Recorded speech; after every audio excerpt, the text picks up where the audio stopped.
Cette histoire commence par une brève introduction au royaume des sorciers appelé Pharaohana, exactement au moment où la grande guerre pour le trône entrait dans sa phase finale. Cette nuit-là, le plan d'un puissant noble était simple et cruel. Éliminer le 9e prince, Ainz. L'un de ses subordonnés attendait ce moment avec impatience, car il n'accepterait aucun autre souverain que celui qu'il servait. Ainz se trouvait dans un étrange palais et, par conséquent, son exécution fut ordonnée ainsi que celle de quiconque se mettrait en travers du chemin.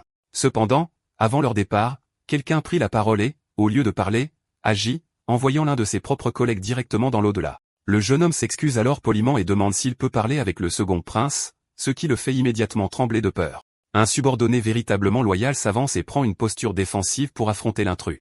Remarquant les yeux rouges de l'envahisseur, il réalise qu'il devra affronter une vieille connaissance, un bon à rien sans magie. Confiant de sa victoire, l'homme s'excite, mais au moment précis où il allait dire que les attaques furtives ne fonctionneraient pas, il finit par s'évanouir. Sans aucune échappatoire, le second prince est envahi par le désespoir. Ce coup était absolu, frappant l'os nasal à l'angle parfait pour endommager le cerveau, rendant tout sortilège inutile après l'impact. Même après avoir vaincu un adversaire, le garçon se rend compte qu'il y a encore un sorcier prêt à l'affronter. Un puissant sortilège des esprits du tonnerre était sur le point d'être lancé, mais le conjurateur ne s'attendait pas à être frappé d'un coup de pied en premier, voyant sa mâchoire remodelée d'une manière plutôt brutale. Le garçon offre même au sorcier une chance de partir. Cependant, même incapable de réciter des incantations, le guerrier essaie d'utiliser quelque chose qui ne nécessite pas de mots. Ce choix lui vaut d'être projeté en bas des escaliers d'un seul coup. Le second prince ne peut que se demander comment un épéiste et un sorcier de classe ont pu être vaincus de cette manière. Le garçon explique alors qu'aucune règle ne stipule que seule la magie peut causer des dommages. Paniqué, le prince dégaine son arme et demande si Ainz a envoyé l'intrus. Mais bien qu'il soit un assassin, le jeune homme le nie. Affirmant qu'il est là pour un ami, le noble perd pratiquement la raison.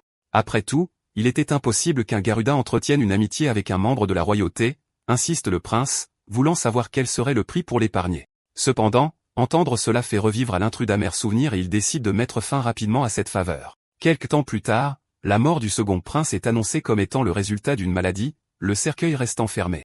Ainsi, la longue ombre qui planait sur le palais commence enfin à se dissiper. Alors qu'il lit dans ses appartements, un noble est surpris par la même silhouette qu'auparavant qu'il appelle par son nom, Ainz. Le frère cadet étant écarté, il ne faisait aucun doute qu'il serait le prochain roi. L'assassin lui demande ce que ça lui fait de voir son rêve se réaliser. Ainz, cependant, répond que ce n'est que le début. Comme il l'avait promis auparavant, le blond affirme qu'en montant sur le trône, il abolira toutes les lois discriminatoires contre les personnes sans magie. Le connaissant depuis si longtemps, l'assassin ne le remet même pas en question, car ils sont de vrais amis. Bientôt, la question se pose, un Garuda ne peut pas participer au couronnement. Ainz indique clairement qu'il accordera la permission, ce qui excite son compagnon. Bien que l'assassin sache qu'il ne doit pas semer la confusion, il comprend que changer les mentalités prend du temps et que tout n'arrive pas du jour au lendemain.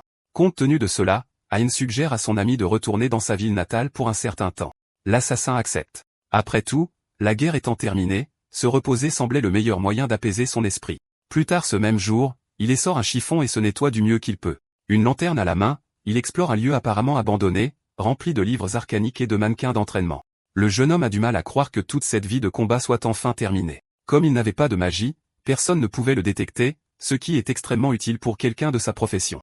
Dès le début, les ennemis les plus dangereux seraient de puissants sorciers ainsi que des épéistes et des artistes martiaux. Par conséquent, s'il ne pouvait pas gérer de tels adversaires, il a suggéré d'apprendre aussi la magie. Ainz se souvint immédiatement que son ami ne possédait pas ce don, mais la décision était déjà prise. Le garçon décida d'étudier la magie plus que quiconque et d'entraîner son corps jusqu'à surmonter ce désavantage. C'était le pacte conclu entre les deux avant que tout ne commence. En revoyant ses documents d'études, l'assassin réalise que la guerre a en effet été longue et épuisante. Finalement, lors de sa sortie habituelle le lendemain, un vendeur l'appelle de loin pour voir les nouveautés à son étal. Il y avait des ananas frais à vendre, chose rare dans cette région. Le garçon pense en acheter un pour l'offrir à une compagne, certain que cela la rendrait heureuse. Le marchand annonce alors le prix, une pièce de cuivre. Mais en remarquant les yeux rouges sous la capuche du client, il refuse immédiatement la vente. Face à cela, l'assassin sort 2 pièces d'argent de sa poche et demande à l'homme s'il veut vraiment travailler ou non. Comme prévu, des murmures commencent, tout le monde commentant la présence d'un Garuda se promenant librement parmi eux. Alors que le garçon avance, les gens reculent, craignant d'être maudits à leur tour. La malédiction à laquelle ils font référence concerne la seule race connue pour ne pas posséder de magie, les Garudas. Il y a des années, un roi décida que les Garudas seraient traités comme du bétail par les Alcaires, créant un système de pouvoir basé uniquement sur la magie. Ils étaient utilisés comme esclaves, envoyés comme chair à canon dans les guerres, et comme si cela ne suffisait pas, les massacres autrefois ignorés commencèrent à être encouragés. Fondamentalement, tous les problèmes du pays finissaient par être mis sur le dos des Garudas, ce qui était extrêmement pratique pour la monarchie. Tout cela donnait la nausée à l'assassin. Pourtant, tout ce qu'il pouvait faire était de prier pour un jour où tout changerait radicalement. Au milieu du chemin, le garçon rencontre une petite fille qui trébuche en essayant de suivre ses amis et se met à pleurer. Comme tout adulte décent, il s'arrête pour l'aider, et c'est alors qu'elle remarque ses yeux rouges, montrant une certaine appréhension. Cependant, sa réaction n'était pas celle du jugement, mais de l'admiration. C'était la première fois que quelqu'un réagissait de cette manière, et l'enfant partit bientôt, laissant le Garuda avec un étrange goût des poires. Plus que jamais, le jour où il serait traité en égal semblait proche, et ce n'était que le début. Quelque temps plus tard, la nuit tombe. Et après 10 ans d'absence, le jeune homme commence à se demander comment il sera accueilli. Il y a des années, encore dans la cabane, sa mère le grondait parce qu'il jouait avec le couteau au lieu de le lui donner. Même en insistant pour qu'il trouve un travail, cela ne sonnait jamais comme une pression, mais plutôt comme de l'attention. Elle voulait seulement que son fils trouve du travail et fasse de son mieux. Sachant qu'il pourrait rencontrer des difficultés, elle s'assura de lui rappeler, ainsi qu'à sa sœur, que les portes seraient toujours ouvertes pour son retour. 10 ans plus tard, le garçon portait toujours une amulette qui le reliait à ses moments familiaux. Cependant, bien qu'il fasse déjà nuit, l'endroit était aussi lumineux que le jour et chaud comme l'en fait. À cet instant, l'avenir plein d'espoir que l'assassin avait bâti s'effondra une fois de plus. En voyant tout ce feu, la première réaction du garçon est de se demander si tout le monde est en vie. Pour la première fois, il dit son nom à voix haute, Van, pour bien montrer qu'il est là. Malheureusement, Van trouve un habitant gisant au sol dans un état terrible, et il n'y en avait pas qu'un. Il y avait d'autres corps ainsi que des personnes exécutées et pendues à un arbre. Tous avaient des visages familiers, ce qui fit vaciller l'esprit du garçon. Pour Van, cela n'avait aucun sens que des criminels aillent si loin, mais le plus urgent était de retrouver sa mère et sa sœur, Rina. Tout ce qu'il avait fait jusqu'alors, c'était pour elle. Son plus grand souhait était de faire de ce pays un endroit où toutes les deux pourraient vivre heureuses. C'était jusqu'à ce qu'il atteigne l'endroit où se trouvait sa maison et qu'il fasse face à la pire scène possible. Il y avait aussi quelqu'un de pendu là, comme les autres, et quand Van s'approche, il reconnaît sa mère. Encore en vie, elle essaie de dire quelque chose, mais le choc paralyse complètement le garçon. Il refuse d'accepter la réalité jusqu'à ce qu'il entende soudain la voix de sa sœur. Même très blessée, Rina était en vie, mais elle tombe juste après l'avoir appelée. Van la soutient immédiatement, mais au lieu d'explication, elle lui demande de s'enfuir, affirmant que le responsable de tout cela le cherche encore. Van ne croit pas que le second prince et d'autres alliés, au début, essaient de l'aider. Le sang sur le sol, cependant, formait déjà une flaque trop grande. Finalement, Rina avoue qu'elle a aussi appris à cuisiner et, en pleurant, révèle que son plus grand rêve était de voir Van manger quelque chose préparé par elle. Peu à peu, le regard de la jeune fille perd de son éclat et, avec ses dernières forces, elle demande à son frère de ne pas se blâmer car rien de tout cela n'était de sa faute. Au dernier moment, Van est littéralement poignardé dans le dos par un chevalier. Avec lui, plusieurs autres célèbrent l'exploit, croyant qu'ils viennent d'éliminer le chef de l'armée rebelle. Pourtant, l'un d'eux remarque que le garçon reste debout, et son regard révèle que la volonté de se battre existe toujours. Avant de porter le coup final, le chevalier demande pourquoi Van n'a pas essayé d'esquiver l'attaque. Le garçon répond qu'il ne restait plus personne en vie qu'il voulait protéger. Pour le chevalier, c'était une raison digne de pitié. Mais avant d'accepter sa propre fin, Van demande qui a ordonné ce massacre. Sans détour, l'homme répond que l'ordre venait de Sa Majesté elle-même, et Van crie que Heinz ne ferait jamais une chose pareille. Contre toute attente, le blond apparaît là, en chair et en os. L'apparition choque Van, car ses paroles indiquent qu'il attendait juste le bon moment pour se montrer, comme si cela ne suffisait pas. Heinz se moque de lui demandant si Van était en quête de souvenirs. En expliquant la raison de tout cela, le roi déclare que la faute revenait au garçon lui-même. Selon lui, des assassins capables d'ignorer la détection magique, de se cacher n'importe où et d'éliminer de puissants ennemis avec leur seule force physique était une menace, un danger qui pourrait ébranler son règne de paix et devait donc être éliminé. Van montre son dégoût d'avoir été trompé, mais Heinz déclare qu'il tiendra tout de même sa promesse. Après tout, lorsque les Garudas seront exterminés, il n'y aura plus personne à discriminer. Le chevalier se prépare alors pour le coup de grâce. Mais cette fois, Van retient la lame d'une seule main. Connaître la vérité change tout, transformant la douleur en un désir urgent de vengeance. Même faible et blessé, Heinz sait mieux que quiconque quel monstre est ce garçon. Les chevaliers se positionnent pour protéger Sa Majesté, tandis que le roi lui-même se prépare à combattre. Van franchit la première ligne de défense en un clin d'œil. Utilisant la technique secrète de l'ombre de sa lignée, il lance l'attaque connue sous le nom de floraison finale. En réponse, Heinz concentre toute sa magie sur le sort appelé Lucius Sagittarius. Ainsi, les coups les plus puissants des deux anciens amis s'entrechoquent.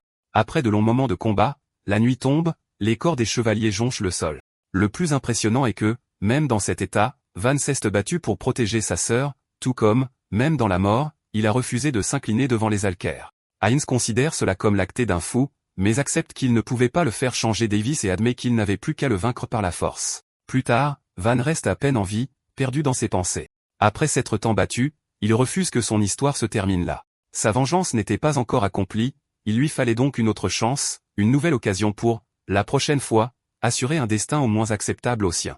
Peut-être que la chance a entendu sa prière. Car lorsque ses yeux se ferment sur le sol, il se rouvre dans une chambre très familière, de manière encore plus surréaliste. Rina monte les escaliers en demandant si son frère s'est réveillé. Van crie, lui demandant si elle va bien, mais elle ne comprend rien. Convaincu qu'il rêve, il entend la jeune fille insister pour qu'il se prépare. Après tout, c'était son anniversaire. Leur mère apparaît peu après, l'encourageant à sortir du lit. Van se regarde dans le miroir et réalise, incrédule, qu'il a remonté le temps de 10 ans. Pour fêter son 15e anniversaire, la famille préparait un pique-nique. Sa mère et sa sœur disaient que ce serait du gâchis de rester à la maison par une si belle journée. Van commence à se demander si tout cela n'avait vraiment été qu'un rêve. Soudain, une rafale de vent balaie l'endroit, dispersant des pétales de fleurs dans l'air. Parmi eux, un pétale touche le protagoniste, et il sent le contact, ce qui suffit à lui faire comprendre que tout était réel, car il sent encore le poids de l'entraînement dans son corps. Avec cela vient l'odeur de fumée de la ville et les derniers mots de Rina. Plus intense que tout cela, il y a la douleur de la poitrine transpercée et les cris qui résonnent encore dans sa mémoire. Rina lui demande ce qui ne va pas, mais Van change de sujet. Leur mère l'appelle peu après, l'informant que le pique-nique était presque prêt. Van loue l'arôme de la nourriture tandis que Rina souhaite un joyeux anniversaire à son frère. Au même moment, un groupe de chevaliers galope à la chasse aux hérétiques. Il y avait peu de mages puissants, et le nombre de soldats était loin d'être idéal, faisant de l'échec un risque réel. Devant eux se trouvait le district autonome des Garuda. L'un des chevaliers commente qu'ils n'étaient pas des civils, donc ce n'était pas un problème si certains mouraient. Même mal à l'aise avec cela, la guerrière finit par acquiescer en silence. De retour à la célébration, le protagoniste fait l'éloge du repas, disant que la saveur lui apportait une étrange nostalgie. C'était curieux, car sa mère avait préparé quelque chose de similaire la veille avec l'aide de Rina. Rien que pour cette raison, le garçon remarque de petites imperfections dans le plat. Peu à peu, il commence à accepter le fait qu'il a remonté le temps de 10 ans. Il avait une chance de tout refaire, bien qu'il ne sût toujours pas par où commencer. Une fois de plus, sa mère lui demande s'il est toujours inquiet, puis Van se souvient.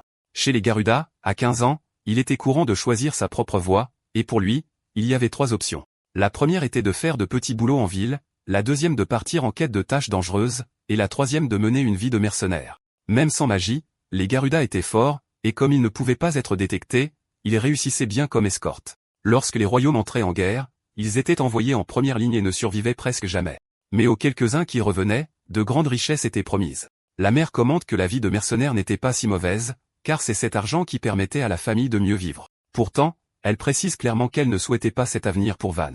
Dans le passé, il a ignoré ce conseil et a suivi cette voie, ce qui a finalement mené à la rencontre avec Heinz. Soudain, toute cette camaraderie est interrompue par un bruit fort. La cloche sonne, et Van se lève à cet instant précis, comprenant exactement ce que cela signifiait. Pendant un instant, il avait oublié, mais il s'enfuit aussitôt et dit à sa famille de quitter la ville sans rien expliquer. Un peu plus loin, un homme faisait un discours, disant que les dieux avaient révélé que la souillure était un péché. Selon lui, le royaume abritait encore des êtres impurs et incapables connus sous le nom de Garuda. Pour ce groupe, ils étaient nés souillés et portaient les ténèbres avec eux. Les soi-disant purificateurs étaient une faction religieuse extrémiste au sein du royaume des mages. Leur idéologie radicale les a conduits à être traités comme des hérétiques par l'Église, et l'une de leurs croyances affirmait que les Garuda étaient des agents du mal. Le jour du 15e anniversaire de Van, ces fanatiques ont fui la capitale et se sont réfugiés dans le district autonome. Sans aucune sécurité adéquate, ils ont commencé à commettre des atrocités au nom de la soi-disant purification. Ce jour-là, Van n'avait pu que se cacher dans une ruelle avec sa famille, mais maintenant, il n'avait pas l'intention de répéter cela. Déjà à l'intérieur de la ville, il se déplace parmi la foule à grande vitesse, grimpant au mur et passant inaperçu. À la fin du discours, l'un des purificateurs se prépare à effacer les péchés d'un Garuda par le feu. Van était déjà sur lui, car la règle la plus élémentaire contre les mages était de les attaquer hors de leur champ de perception. Les cibles idéales étaient le cerveau et les cordes vocales pour empêcher toute incantation. Cependant, dès qu'il en abat un, sa position est révélée aux alliés comme aux ennemis. L'un des fanatiques tente de réagir à la hâte, mais Van le surpasse et l'empale avec la propre épée de l'ennemi. Seules les armes imprégnées de magie pouvaient pénétrer les barrières mystiques, il était donc nécessaire d'utiliser celles des adversaires. Un autre cultiste commence à lancer un sort électrique à longue portée, mais Van jette le corps du vaincu contre l'éclair. Puis il s'avance par en dessous et lui assène un coup de poing brutal, projetant sa cible au loin. Van pense qu'il ne reste que 3 adversaires quand l'un d'eux lui crie de s'arrêter. Il tenait une femme en otage, prêt à la tuer si on ne lui obéissait pas. Le garçon ne s'attendait pas à ce qu'il y ait plus d'ennemis, mais il ne voyait pas non plus d'avantage à abandonner. La peur gravée sur le visage de l'otage est réelle, et dans une impulsion désespérée, Van s'agenouille, suppliant son bourreau d'arrêter. Le cultiste sourit, satisfait, et crie qu'il aurait dû agir ainsi depuis le début. Peu après, un autre fanatique donne un violent coup de pied dans le ventre de Van, le projetant sur le dos au sol. Les purificateurs restants, remplis de rage, commencent à le battre sans relâche. Bien qu'ils veuillent le faire souffrir, celui qui semble être le chef leur ordonne d'en finir rapidement. Il avait un mauvais pressentiment, comme si tout pouvait mal tourner s'il n'éliminait pas le garçon immédiatement. Remarquant que ses compagnons n'obéissaient pas, le cultiste relâche l'otage pour agir. La femme n'étant plus en danger, une autre personne intervient en lançant un sort de glace. Le sort frappe le fanatique par derrière, répandant de la glace sur tout son corps et l'immobilisant. La chevalière l'avertit alors de ne pas bouger, car il pourrait se briser. Au nom de la justice du royaume, elle décrète l'arrestation de tous les fanatiques, laissant le cultiste visiblement terrifié. Van ne comprend pas très bien pourquoi dans sa vie passée, les renforts ont mis si longtemps à arriver. Le cultiste essaie encore d'ordonner à ses compagnons de tuer la femme, mais ils étaient tous gelés comme des statues.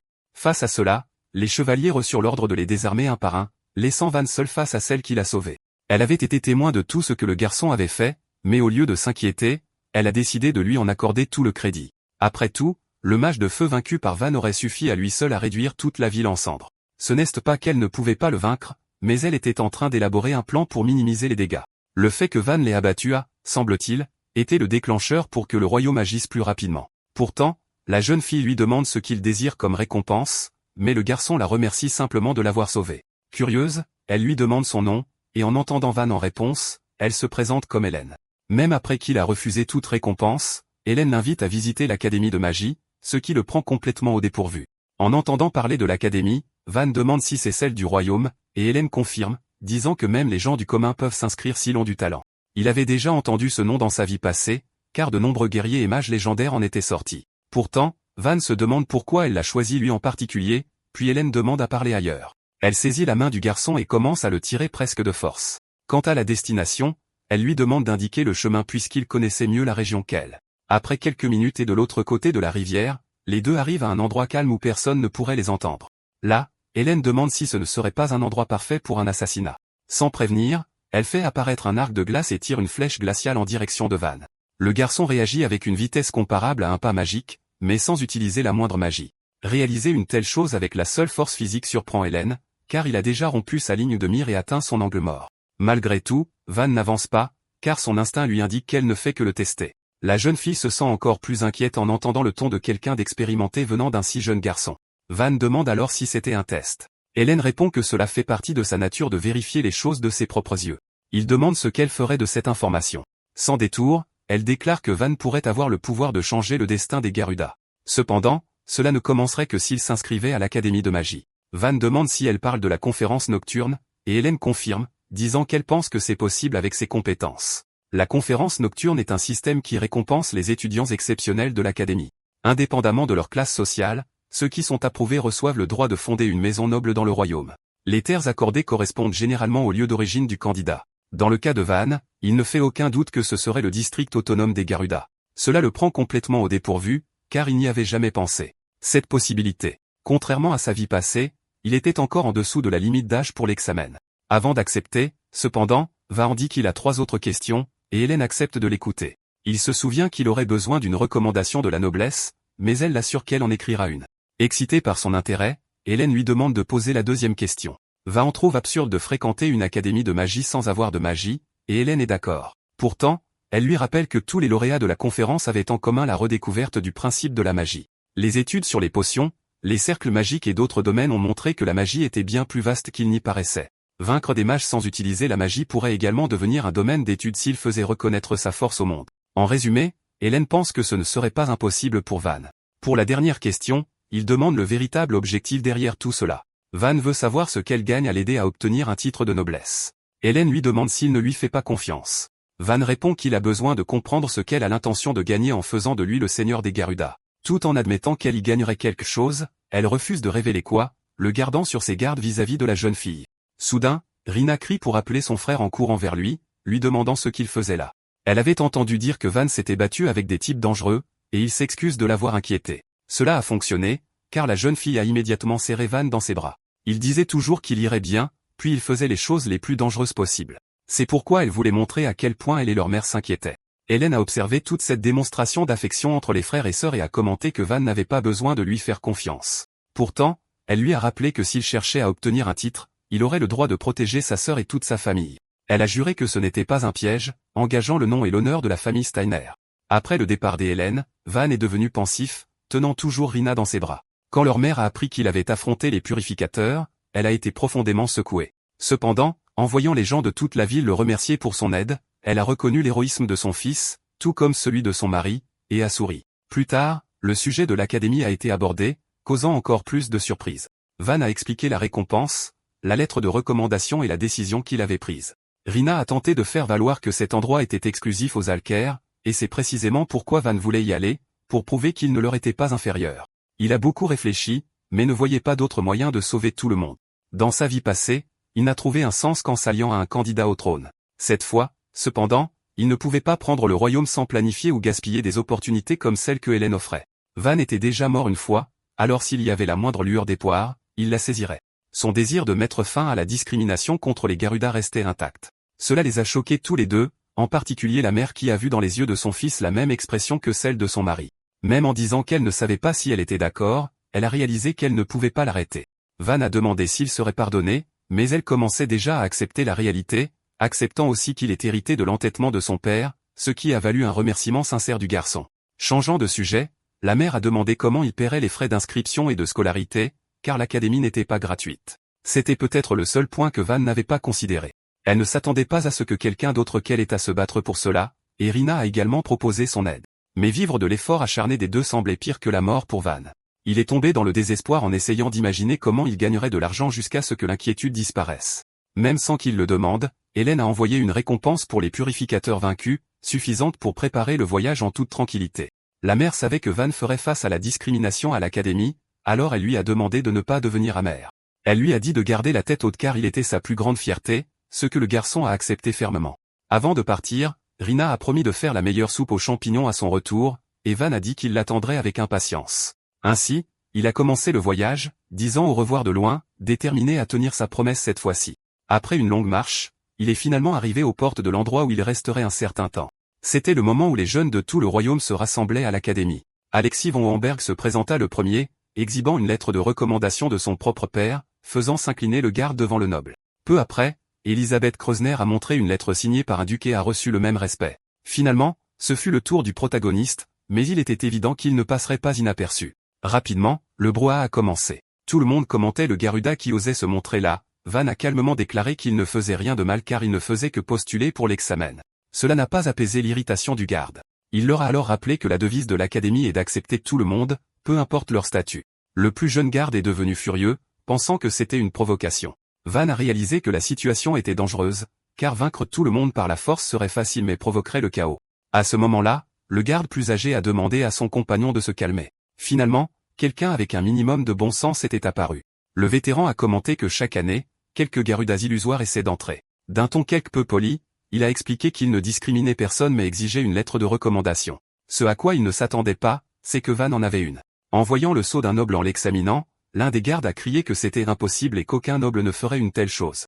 Il a essayé de confisquer le sceau, le croyant faux, mais Van a saisi le bras de l'homme et l'a jeté au sol. Tout le monde, sans exception, est resté sans voix tandis que le garde plus âgé se demandait comment son collègue avait été mis à terre sans même comprendre. Peu après, une autre silhouette est apparue, s'interrogeant sur la raison de toute cette agitation. À ce moment-là, les deux gardes se sont agenouillés devant le seigneur examinateur. Le plus âgé a essayé de dire que ce n'était rien de grave, mais le Garuda avait attiré tellement d'attention que Van a dû se présenter.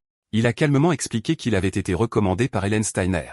La plupart ne comprenaient pas ce que cela signifiait, mais l'examinateur a immédiatement reconnu l'authenticité de la lettre. Face à cela, il a ravalé sa fierté et s'est excusé pour le comportement des gardes. Malgré tout, le fait que quelqu'un comme Van ait le soutien de la famille Steiner a provoqué un grand émoi. Le garçon réalisa rapidement que Hélène n'était pas n'importe quel noble. Une fois à l'intérieur des portes de l'académie, Van remarqua que l'environnement était uniquement dominé par l'élite. Pourtant, il reconnut quelques visages familiers, comme Dietrich, très différent de l'épéiste intrépide qu'il connaissait. À côté de lui, le puissant mage de feu Schall était également là. Van identifia également Lunari, qui deviendrait un jour la divine jeune fille de la justice. Tous ces talents réunis au même endroit. Contrairement à lui, ils allaient tous finir par devenir des héros du royaume, célèbres pour avoir combattu en première ligne. Cependant, lorsque les querelles de succession commencèrent, ils devinrent les pions de princes corrompus. Et d'une manière ou d'une autre, Van fut forcé de les éliminer de ses propres mains. Dans cette vie, loin des ombres, il devrait rivaliser avec eux tous. Ce ne serait pas facile, Mais c'était la première étape pour changer le royaume. Soudain, le premier harceleur apparut, déterminé à le provoquer. Van demanda si le commentaire lui était adressé, et la réponse était évidente. Le garçon essaya de dire qu'il pouvait se promener librement dans l'académie, mais le noble se sentit offensé. Tout comme dans le passé, il essaya de s'affirmer et de le rabaisser par réflexe. L'assassin en Van songea à baisser la tête. Juste après, il se souvient de la demande de sa mère de maintenir sa posture. Dans le passé, Heinz avait aussi dit que le respect de soi façonnait la réaction des autres. Comme Van ne répond pas, le noble perd le contrôle et l'attrape par le col. Van ne lui rend qu'un regard froid, indiquant clairement qui a commencé. Le provocateur n'avait aucune idée de ce dans quoi il s'embarquait. Naturellement, Van inverse les positions et commence à dominer la situation. Au lieu de résister, il harmonise les forces et manipule les mouvements de l'adversaire. C'était la même méthode utilisée plus tôt contre le garde. Après l'avoir fait tomber, Van lui offre même son aide pour se relever. La fierté du noble, cependant, ne le permet pas, et la colère le pousse à franchir la ligne en essayant d'utiliser la magie. À la dernière seconde, quelqu'un crie d'arrêter. L'ordre venait du prince Heinz lui-même, qui déclare que les Garudas sont des alliés du royaume face à la hiérarchie. Le noble s'excuse. Heinz précise qu'il n'utiliserait pas son sang royal pour créer des distinctions. En tant qu'étudiant, tout le monde devrait être traité de la même manière. Cela incluait également Van. À ce moment, le garçon pouvait à peine croire que Heinz était là aussi. Le 9e prince étant prêt à passer l'examen comme n'importe qui, son image d'humilité grandit encore plus. Le fait qu'il ait défendu un Garuda a fait que beaucoup le voyaient presque comme un saint. Van se souvient alors que Heinz avait mentionné l'académie dans des conversations passées. Dans le présent, le prince aborde le sujet, commentant que le garçon semblait nerveux. Pour créer de l'empathie, il dit ressentir la même chose en raison de la difficulté de l'examen. Heinz déclare qu'il n'y a aucune raison d'avoir peur et tend la main avec son sourire charismatique. N'importe qui se sentirait à l'aise devant quelqu'un de si gentil. Mais maintenant, Van connaissait le vrai visage derrière ce masque. Il était conscient de la saleté cachée. Ce serait l'occasion parfaite de le tuer. Le faire, cependant, serait impulsif et gâcherait tout ce qu'il avait mené jusqu'ici. Heinz continue d'attendre la poignée de main. Van, cependant, ne répond pas à son geste, inventant une excuse. Le prince se retrouve le bec dans les hauts et baisse la main. Un tel comportement envers quelqu'un qui pourrait devenir roi a généré des murmures immédiats, surtout de la part du noble qui avait été humilié auparavant. À ce moment, l'examinateur apparaît, annonçant que les inscriptions pour l'examen de cette année sont closes. Peu après, il informe qu'il conduira les candidats à l'entrée de la forêt dite ombragée. La nouvelle en laisse plus d'un anxieux.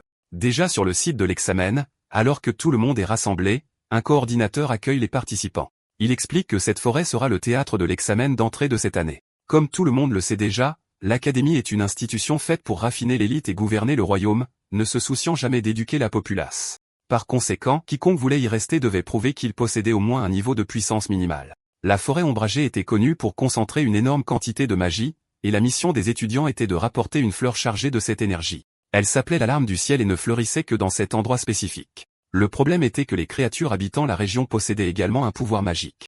Van savait qu'il y aurait un examen pratique, mais il n'avait aucune idée qu'il devrait affronter des bêtes magiques. L'interférence directe entre les candidats était interdite, mais travailler ensemble était autorisé. Pourtant, il serait nécessaire de cueillir suffisamment de fleurs pour garantir l'approbation de tout le groupe.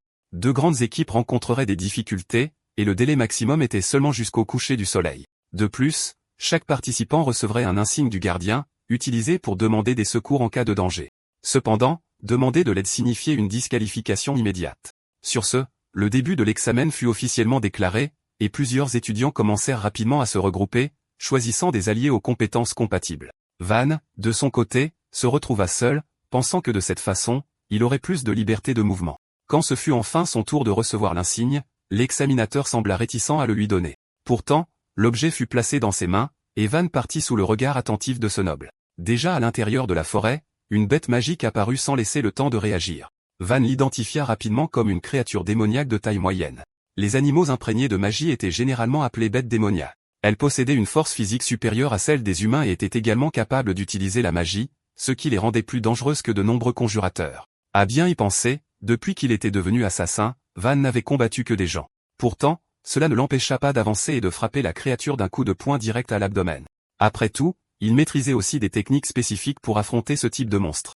L'impact, en plus d'être brutal, fut amplifié par l'élan, générant des ondes de choc qui se propagèrent de la surface à l'intérieur du corps. Cette technique était difficile à utiliser contre des ennemis rationnels, mais parfaite pour les monstres qui attaquent sans réfléchir. Pendant son temps comme mercenaire, Van avait rencontré des bêtes magiques à quelques reprises et pris des précautions pour les vaincre. Pour cette raison, il se dit que c'était assez malheureux pour les deux garçons qu'il avait remarqués se cachant au loin. Pourtant, Van ne s'inquiéta pas beaucoup car le noble et son compagnon n'avaient apparemment même pas remarqué l'affrontement. L'aristocrate croyait que Van n'avait gagné qu'en utilisant du poison, tandis que son collègue se rappelait qu'interférer dans l'examen était interdit. Dans tous les cas, les examinateurs n'avaient aucune intention de laisser un Garuda progresser, surtout quelqu'un qui avait été impoli avec l'un des princes.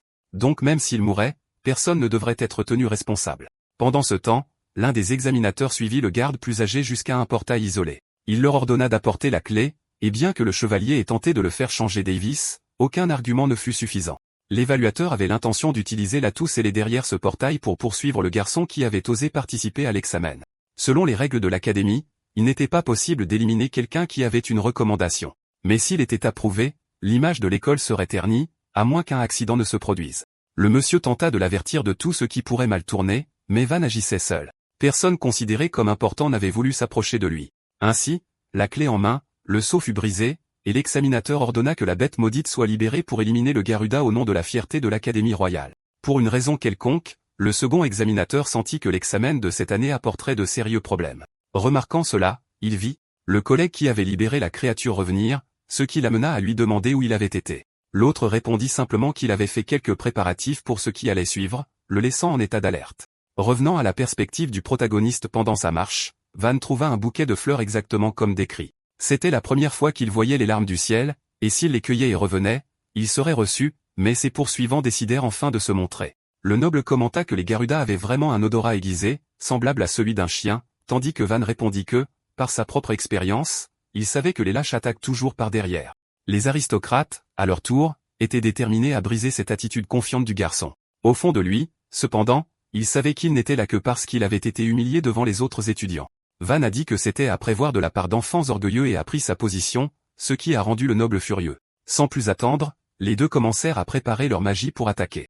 Ils formaient un groupe composé d'un épéiste magique et d'un mage invocateur. Les styles de combat magique étaient principalement divisés entre ceux qui lançaient des sorts, simplement connus sous le nom de mages. Ceux qui canalisaient la magie dans leurs armes étaient connus comme des épéistes magiques. Pendant ce temps, ceux qui renforçaient leur propre corps avec du mana, améliorant leur force et leur vitesse, recevaient le titre d'artistes martiaux magiques. Former des équipes avec des styles variés avait toujours été considéré comme une stratégie intelligente pour exploiter les faiblesses de l'adversaire. Malgré cela, Van réalisa rapidement que ses ennemis n'avaient aucune expérience réelle pour tuer, bien qu'ils fussent assez audacieux pour essayer. Cependant, il ne pouvait pas les éliminer en légitime défense, car la mort d'un noble entraînait toujours une vengeance de leur maison. L'aristocratie de cette époque conservait le tempérament violent hérité du temps de guerre, et cette fois, le garçon voulait suivre une voie différente. Ainsi, il a décidé d'éviter les techniques d'assassinat et de simplement les vaincre. Le noble se mit à haïr le regard confiant de Van et chargea avec sa danse des lames de vent. Van réussit à esquiver mais finit par être légèrement coupé à l'avant-bras. Malgré cela, l'attaquant était agacé de ne pas l'avoir abattu avec ce coup. Il commença à se vanter, affirmant que la famille Valtrak était célèbre pour sa maîtrise des sorts de vent. D'un ton arrogant, il dit qu'il épargnerait Van s'il implorait sa pitié, mais ne reçut qu'une réponse moqueuse. Van demanda ironiquement si la spécialité de la maison Valtrak était de rafraîchir les gens en été, ce qui fit à nouveau exploser la fureur du garçon. Sans plaisanter, il invoqua une tempête qui semblait déchirer le ciel, forçant le protagoniste à battre en retraite et à se concentrer uniquement sur l'esquive. Cela surprit le noble, car Van pouvait voir la magie chaque fois que la soif de sang de l'ennemi augmentait trop. Dès que les attaques cessèrent, Van avança avec une contre-attaque dévastatrice. Après avoir vu son compagnon tomber, l'épéiste magique paniqua, prépara son arme et bondit vers le garçon. Van réalisa rapidement que l'enchantement était simple, car l'épée ne présentait aucun danger sans un coup direct. Normalement, une lame atteint une vitesse 2 ou 3 fois supérieure à celle d'un coup de poing. Malgré cela, grâce à son jeu de jambes, il ignora l'arme et frappa directement au poignet, déviant l'attaque. Saisissant l'ouverture, il asséna un coup sec au bras de l'adversaire, le projetant au sol. Malgré la frustration évidente des deux, Van leur demande s'ils veulent continuer, précisant qu'à partir de ce moment, il ne garantirait pas leur sécurité. Surpris, le noble recule, ravale sa fierté et s'excuse, mais quelque chose attire l'attention de Van. Il sent une présence étrange, ignorant momentanément les aristocrates, et en comprenant le danger, il leur crie de fuir immédiatement. Avant qu'aucun des trois ne puisse réagir, la bête déchaînée apparaît et attaque avec ses cornes, les projetant au loin. La douleur submerge les garçons, tandis que le protagoniste réagit avec inquiétude en reconnaissant la créature. Devant eux se tenait un ours infernal, une bête démoniaque de type croc. Les nobles ne peuvent pas comprendre comment un monstre de haut niveau pourrait être là. Malgré cela, il n'y avait pas de temps pour les questions car une nouvelle charge était déjà en route. Ces créatures étaient aussi connues sous le nom de crocs maudits, enveloppées d'un pouvoir magique comparable à celui d'un sage. Van prévient que s'ils peuvent encore bouger, c'est le bon moment pour fuir. L'un d'eux répond que, malheureusement, ce ne serait pas possible. Il montre sa jambe blessée par l'impact précédent et commente qu'elle est probablement fracturée. Au mieux, il pouvait rester debout, ce qui laissait peu d'alternatives à Van. Les porteurs signifieraient ralentir et finir par mourir. Briser le badge ne semblait pas non plus assez rapide. Alors le noble suggère que son ami s'enfuit seul. Après tout, il était toujours un mage puissant et pouvait survivre.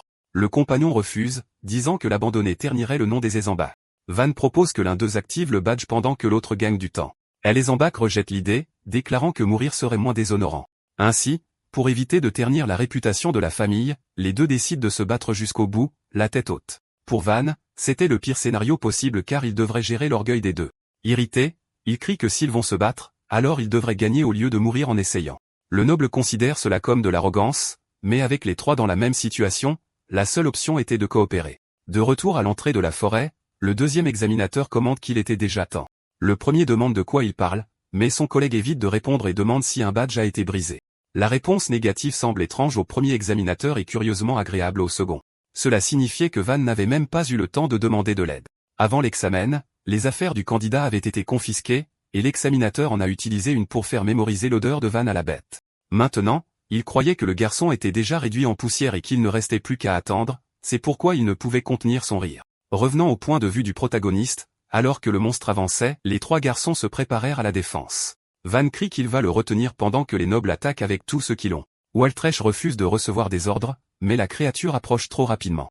Et sentant le danger, Van se jette en première ligne au dernier moment. Cette fois, il utilise des techniques d'assassinat, répétant le coup écrasant d'avant en utilisant la propre vitesse de la bête contre elle. Contrairement à la créature de taille moyenne, l'effet n'était pas aussi dévastateur, mais il a tout de même causé un impact. Ce coup fonctionnait en anticipant le mouvement de l'ennemi, frappant exactement là où l'attaque provenait. Quand un quadrupède se déplace, la première partie à avancer est toujours la tête. Van a réparti l'impact sur plusieurs couches de pénétration, mais est devenu anxieux en réalisant qu'il n'atteignait pas les régions internes. La perte de masse musculaire et de taille après être revenu tant d'années dans le passé avait laissé le garçon visiblement plus faible. Ayant fait tout ce qu'il pouvait à ce moment-là, il crie, et Waltrage invoque le sort du déchireur de ciel. Les lames de vent s'abattent sur la bête, et peu après, Ezambak essaie d'attaquer avec son épée magique, mais la peau du monstre était trop résistante. Pour ne rien arranger, la créature entre en rage, et Van crie à la dernière seconde pour que tout le monde s'éloigne. Malgré cela, la bête charge à nouveau, courant à toute vitesse et créant un vent absurde autour d'elle.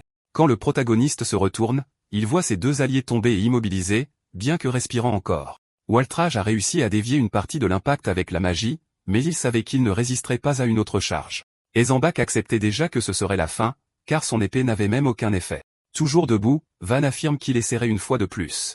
À la surprise du noble, il dit qu'à la prochaine tentative, les trois achèveraient le monstre ensemble. Waltrage demande si le garçon ne vient pas de réaliser que sa magie ne fonctionnait pas. Alors Van suggère qu'il mélange des pierres dans le sort pour augmenter sa puissance destructrice. Pour Ezambak, il conseille de se concentrer sur l'enfoncement de la lame dans les points les plus faibles de la créature. Waltresh demande sérieusement à quoi le garçon pensait. Pour lui, il était évident qu'il n'avait aucune chance de gagner, tandis que Van dans cet état pouvait encore fuir. Sincèrement, Waltresh ne lui en voudrait pas de s'échapper après tout ce qu'il avait essayé de faire. Malgré cela, Van répond qu'il n'était pas là pour se venger, car son seul désir était que sa race soit reconnue comme faisant partie du royaume. Pour cette raison, il déclare qu'il ne pouvait pas abandonner des compagnons de la même nation à laquelle il voulait appartenir. Waltrage ressent un choc de réalité, revoyant tout ce qu'il avait fait avec un énorme poids de culpabilité. À ce moment, le monstre se prépare pour la charge finale, et le remarquant, Van crie de mettre le plan à exécution. Au signal de Van, Waltrage active sa danse des lames de vent. Suivant la suggestion du protagoniste, il incorpore des pierres dans le sort, le renommant tranche-ciel de poussière noire.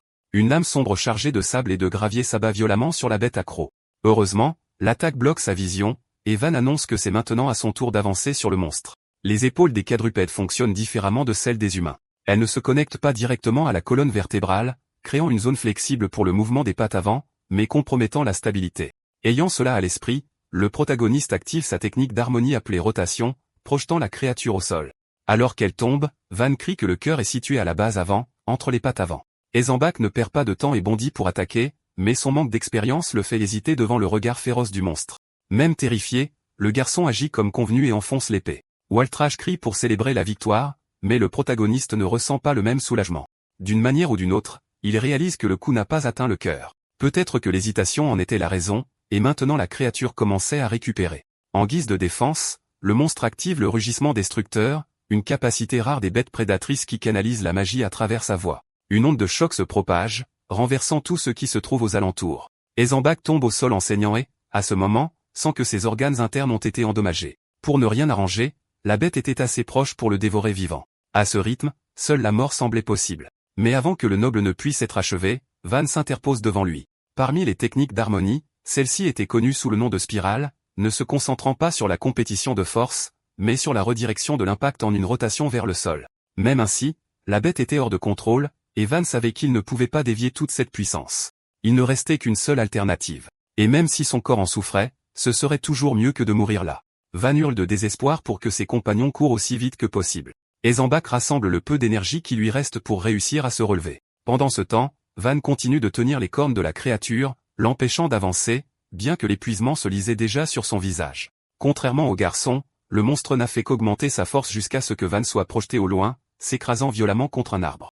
Waltreich tente de réagir, mais le protagoniste lui crie de ne pas s'approcher. Inévitablement, la bête charge dans sa direction, et Waltreich se précipite également pour tenter de le sauver. Même blessé, Van était déjà prêt à ne pas mourir là. Il récite doucement, « Coule mon cœur et libère ces chaînes qui m'entravent ». Quelque chose de terrible était sur le point de se produire, mais avant cela, un sort de glace frappe la patte avant de la bête prédatrice. L'impact fait rugir de douleur le monstre qui tombe au sol, l'empêchant d'atteindre Van.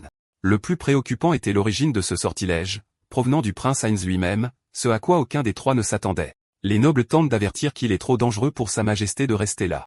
Heinz répond que protéger les citoyens du royaume est le devoir de la royauté, ce qui les touche visiblement tous les deux. Du point de vue de Van, c'était exactement comme ça qu'il gagnait toujours la confiance des gens avant de les mener à la mort.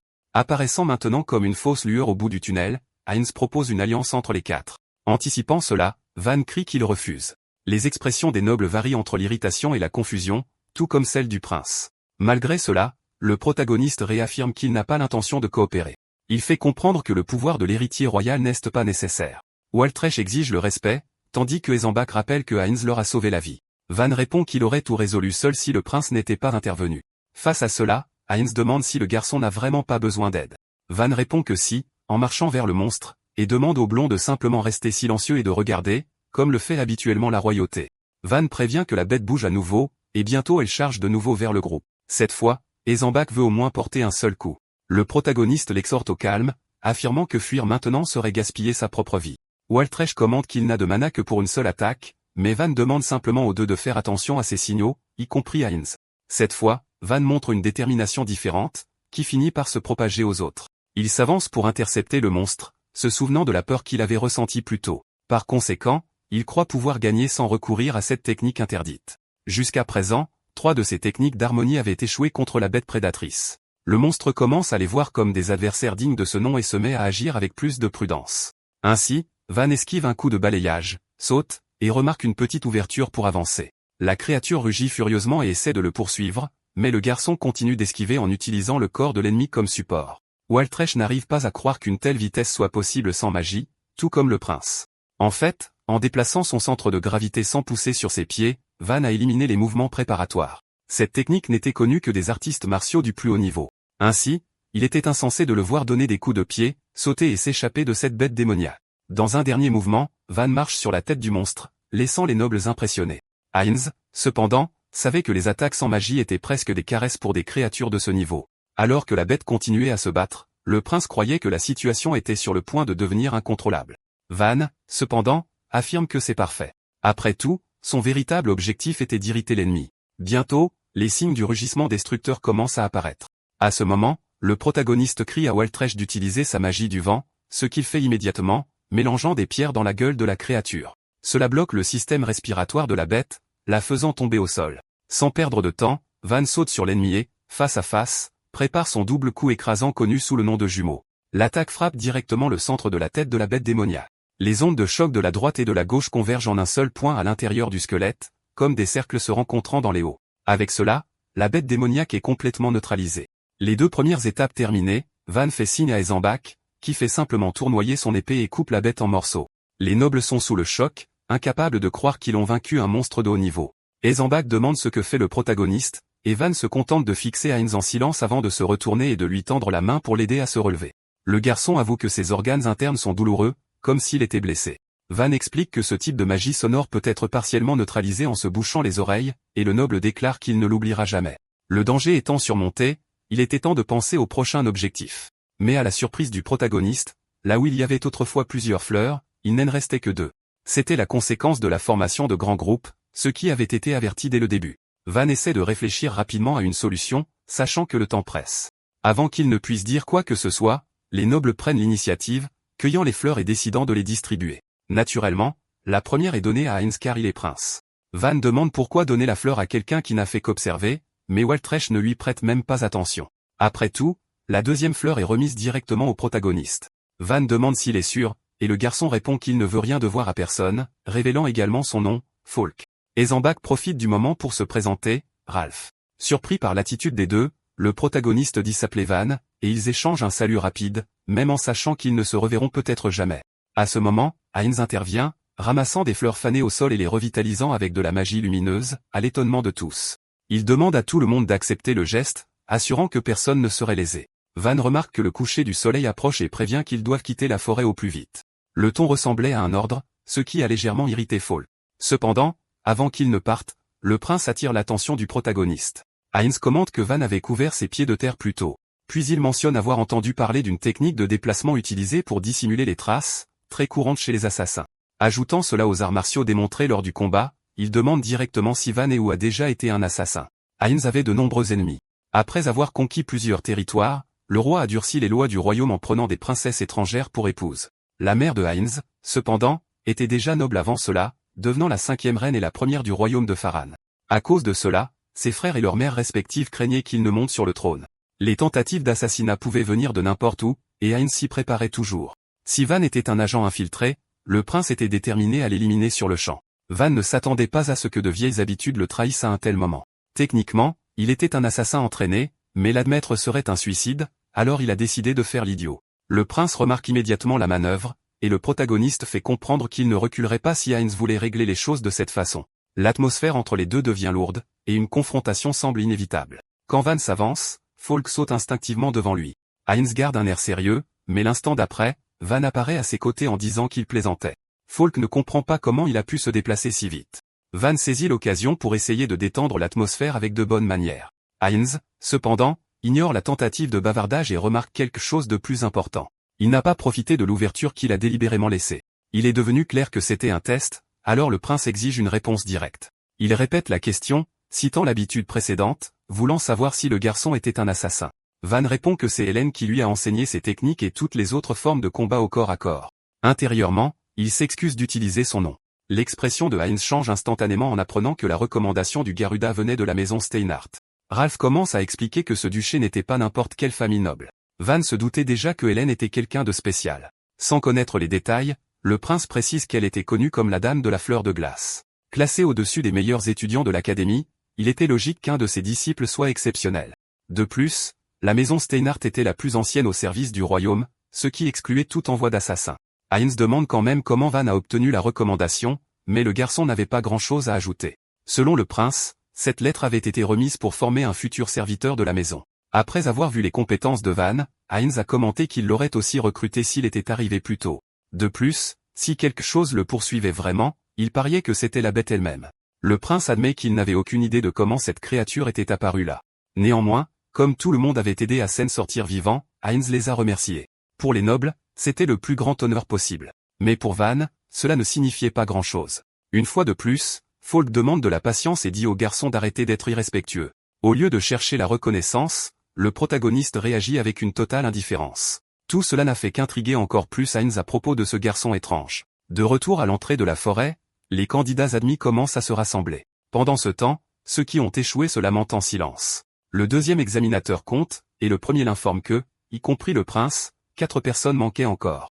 L'information rend le second mal à l'aise, craignant que quelque chose ait mal tourné. À l'origine, la forêt n'abritait que des monstres que Heinz pouvait vaincre. Il n'a jamais voulu que le prince soit blessé par quelque chose qu'il avait lui-même provoqué. À ce moment-là, quelqu'un émerge des arbres au grand soulagement de l'examinateur qui croyait que c'était Heinz. Cependant, le premier à apparaître est Van, moqueur, demandant si tout le monde était rassemblé pour l'accueillir. Contrairement à son collègue, la première réaction du deuxième examinateur est de demander comment le garçon était encore en vie. Le premier ne comprend pas la remarque, et Van demande s'il ne devrait pas l'être. Rapidement, l'examinateur esquive, disant qu'il était juste impressionné. Le protagoniste rétorque, affirmant qu'il n'était pas le seul surpris.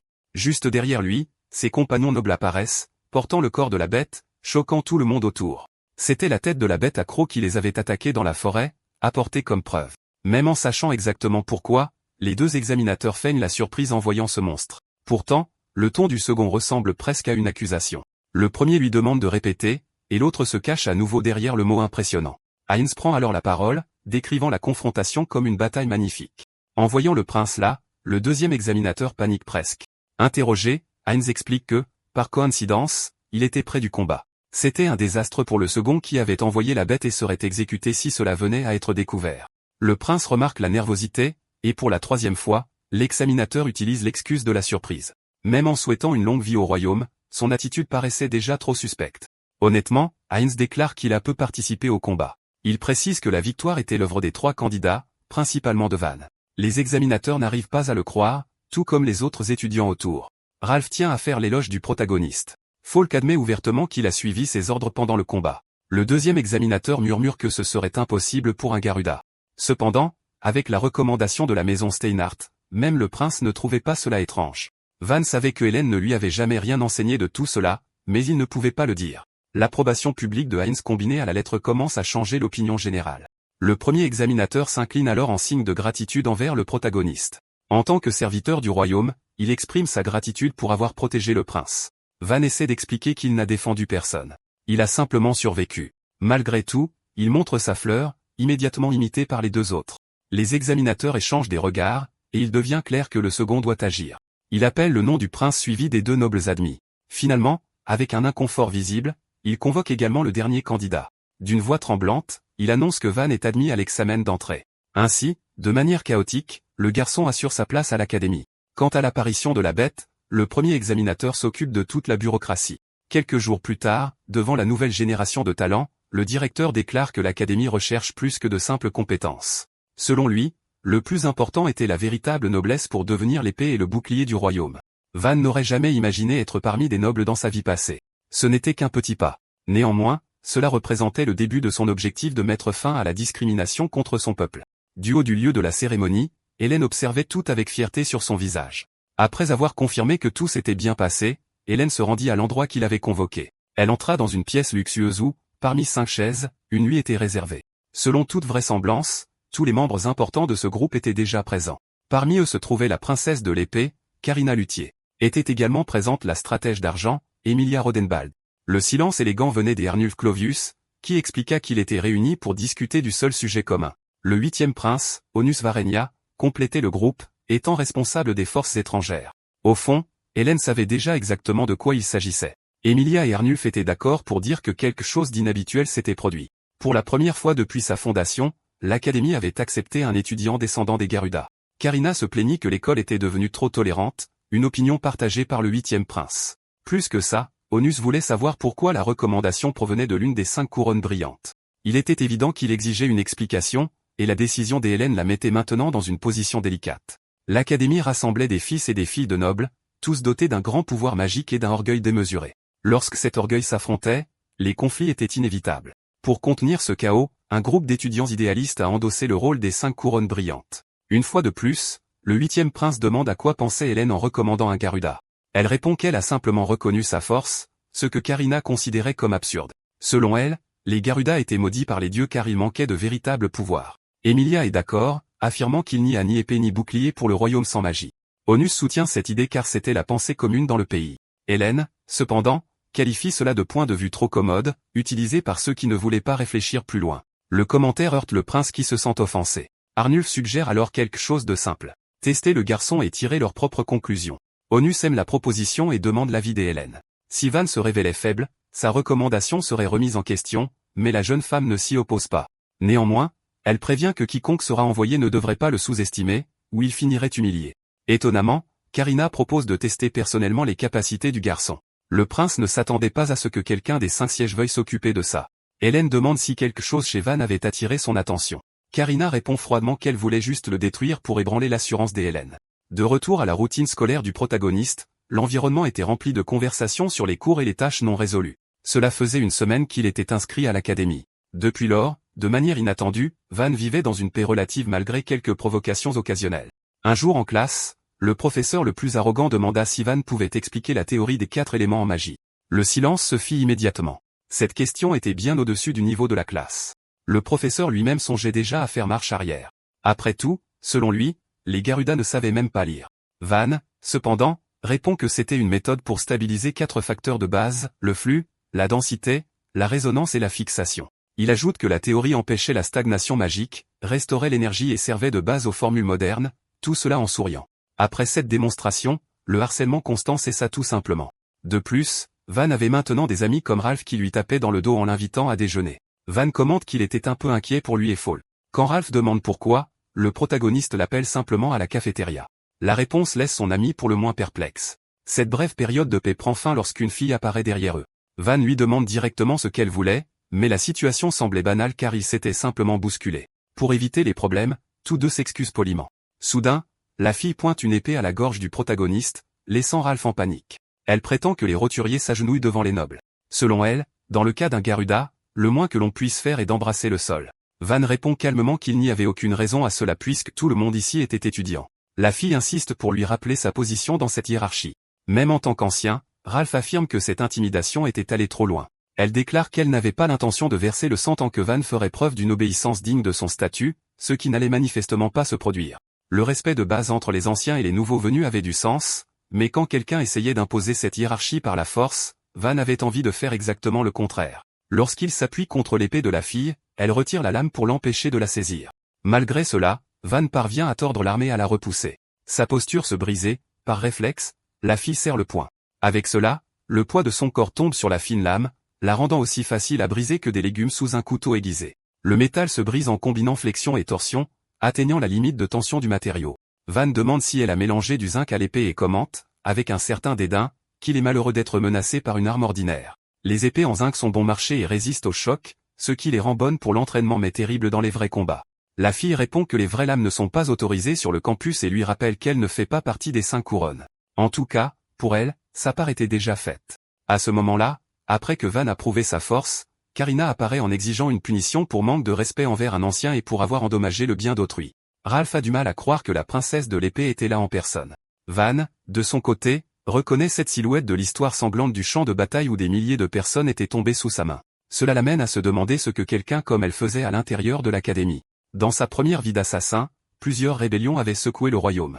Dans les coulisses, il y avait une faction militante restante de la secte de la purification, connue sous le nom de Cercle de l'Annihilation Blanche. Parmi ses membres, la plus redoutée était Karina, une épéiste démoniaque responsable de la mort d'innombrables héros. Bien que le royaume ait détruit le cercle à un coup élevé, le chaos laissé derrière a déclenché la guerre de succession au trône. Van ne l'avait vu qu'une seule fois sur le champ de bataille. À ce jour, il ne comprenait pas pourquoi une ancienne ennemie du royaume était maintenant à l'académie. Rompant le silence, Karina annonce qu'elle devra imposer une punition supplémentaire. Selon elle, faire face à un ancien en silence était aussi un signe de manque de respect. Van s'excuse promptement, affirmant qu'il ne la reconnaissait pas comme sa supérieure. La réponse ne fait que l'irriter davantage. Ralph essaie d'expliquer, anxieusement, qu'elle fait partie des 5 couronnes brillantes. Van admet qu'il ne savait même pas ce que cela signifiait. Brièvement, ils expliquent que les 5 couronnes sont un conseil de discipline composé des meilleurs étudiants. Karina faisait partie du groupe depuis son inscription à l'académie à 13 ans. Van montre une réelle surprise, et la fille le remercie pour sa réaction. Il est clair qu'elle appartient à la haute noblesse, son statut ayant été gardé secret après être devenue une rebelle. Le protagoniste pense un instant que cela pourrait être sa chance de l'éliminer et d'empêcher une future rébellion. Si cela se produisait, la guerre de succession ne commencerait même jamais, et Heinz ne monterait jamais sur le trône. Pourtant, Karina reprend son discours sur la punition, déclarant que divaguer devant elle était un autre affront. Van adopte une posture défensive. À ce moment-là, elle l'avertit qu'elle va lui faire se souvenir pourquoi elle est autorisée à manier une véritable épée. Cette position était typique d'elle avant un coup d'exécution rapide, trop vif pour être vu. Ralph crie à Van de simplement s'excuser. Le protagoniste repousse son ami et dit qu'il avait aussi besoin de confirmer quelque chose. Karina considère que c'est une décision stupide. Les deux se regardent fixement depuis les côtés opposés du couloir pendant que les autres étudiants observent en totale tension. En un instant, Karina apparaît de l'autre côté, son épée déjà rengainée, tandis que Van tombe blessé. Ralph se précipite pour aider son ami, mais la fille ne dit pas un mot. Au lieu de continuer, elle décide de reporter la punition. À son avis, Van n'était pas quelqu'un qui méritait d'être exterminé immédiatement. Les deux quittent le couloir, laissant le garçon blessé et agité. Quelques minutes plus tard, la subordonnée de Karina lui demande pourquoi elle a épargné le novice. Déjà loin, Karina révèle enfin son état et tombe à genoux sur le sol. Elle ne l'a pas épargnée par pitié, mais parce qu'elle avait aussi été blessée. À la surprise de sa collègue, Karina avait lu des choses sur une technique similaire dans des livres d'arts martiaux appelés les points de pression. La douleur qu'elle ressentait rendait tout mouvement correct difficile. Une subordonnée demande si les deux avaient échangé des coups directs. Karina sait avec une certitude absolue que ce n'était rien de tel. Au moment où elle s'est approchée, elle avait l'intention de frapper le cou du garçon. Cependant, Van a esquivé au dernier moment et a contre-attaqué, visant directement un point vital sans hésitation. Son réflexe a été de se retirer instinctivement pour esquiver, ce qui a fini par dévier la trajectoire de l'épée. Pendant ce temps, les mains du protagoniste se déplaçaient avec une précision absolue vers le point de pression. C'était le début d'une attaque combinée, une technique enseignée uniquement dans certaines écoles d'escrime, quelque chose que Van n'aurait jamais dû connaître. Pour la subordonnée, Karina avait gagné en étant toujours debout. Elle déclare la victoire comme évidente, et Karina acquiesce à voix haute. Au fond d'elle, cependant, elle savait très bien que ce n'était pas vrai. Après tout, les frappes au point de pression ne sont pas mortelles, ce qui signifiait que Van avait essayé de la vaincre sans causer de blessures graves. Dans une confrontation réelle, l'issue aurait été différente. De plus, elle l'avait sous-estimé. Irritée, Karina affirme que la prochaine fois, elle serait beaucoup mieux préparée. De retour au point de vue du protagoniste, alors que Ralph le porte, il l'interroge sur le détail que Van voulait confirmer. Il dit qu'il était inquiet, naturellement, curieux. Le garçon, cependant, n'accorde pas beaucoup d'importance à l'affaire. Malgré ses paroles dures, Karina n'utilisait pas une véritable épée, et sa magie était différente de l'époque de la terreur. Cela montrait clairement un certain degré de pitié. Van commente même, presque distraitement, qu'elle était étonnamment gentille. Ce combat a servi à confirmer que la Karina actuelle n'était pas la même que dans le passé. Alors qu'il se dirigeait vers l'infirmerie, Van pense qu'il était peut-être possible de la changer au lieu de la tuer. Le lendemain, le protagoniste entre dans la salle de classe et se dirige vers son bureau comme toujours. Pourtant, il remarque de trop nombreux regards sur lui. Il s'assoit à sa place habituelle, à l'écart, mais commence à entendre des murmures sur le fait qu'il a défié l'une des 5 couronnes. Cela le met légèrement mal à l'aise. Peu après, Ralph et Falk apparaissent, lui disant d'ignorer ces idiots. Les deux semblent déterminés à l'aider à s'excuser. Van indique clairement que ce n'est pas son intention. Il fait remarquer que lors de leur rencontre, il ne semblait pas si envahissant. Malgré tout, il les remercie pour leur sollicitude et dit qu'il s'en occupera seul. S'il voulait éviter une tragédie à l'avenir, il devait affronter Karina maintenant. En tout cas, il ne pensait pas avoir quoi que ce soit à craindre des élèves du comité disciplinaire. C'est à ce moment que la dame à la fleur de glace apparaît, demandant à parler à Van. Naturellement, le protagoniste demande pourquoi, puisque le cours va bientôt commencer. Hélène insiste simplement, disant que la conversation ne serait pas longue. Poussé par la curiosité, Van accepte, et ils quittent la pièce tous les deux. Cela provoque une surprise générale, car non seulement il connaissait la dame à la fleur de glace, mais il lui parlait aussi avec désinvolture. Plus tard, dans un endroit calme, Hélène explique qu'elle est chargée de tester ses compétences. Van fait remarquer que cela aurait dû être dit dès le début. Elle s'excuse, déclarant qu'elle ne s'attendait pas à ce que les choses dégénèrent si vite, surtout concernant l'intervention de Karina. Hélène la décrit comme le summum parmi les nobles et la future chef de la maison Luthier malgré son âge. Malgré cela, Van dit qu'il ne la voit pas simplement comme un génie. Il explique qu'il sent que Karina a tout abandonné, sauf l'épée. Hélène est surprise d'entendre cela mais admet que c'est vrai. À l'origine, Karina n'était qu'une fille illégitime de la maison Luthier. Elle ne pouvait même pas apprendre l'étiquette de base de la noblesse. Cependant, à 10 ans, elle a vaincu son frère aîné de 17 ans lors d'un duel amical. Il était l'héritier légitime. En raison de son talent pour l'épée, Karina a commencé à être traitée comme une fille officielle. Pourtant, elle a grandi entourée de jalousie et sans affection. Quant à la façon dont elle savait tout cela, Hélène commente que les nobles adorent les ragots.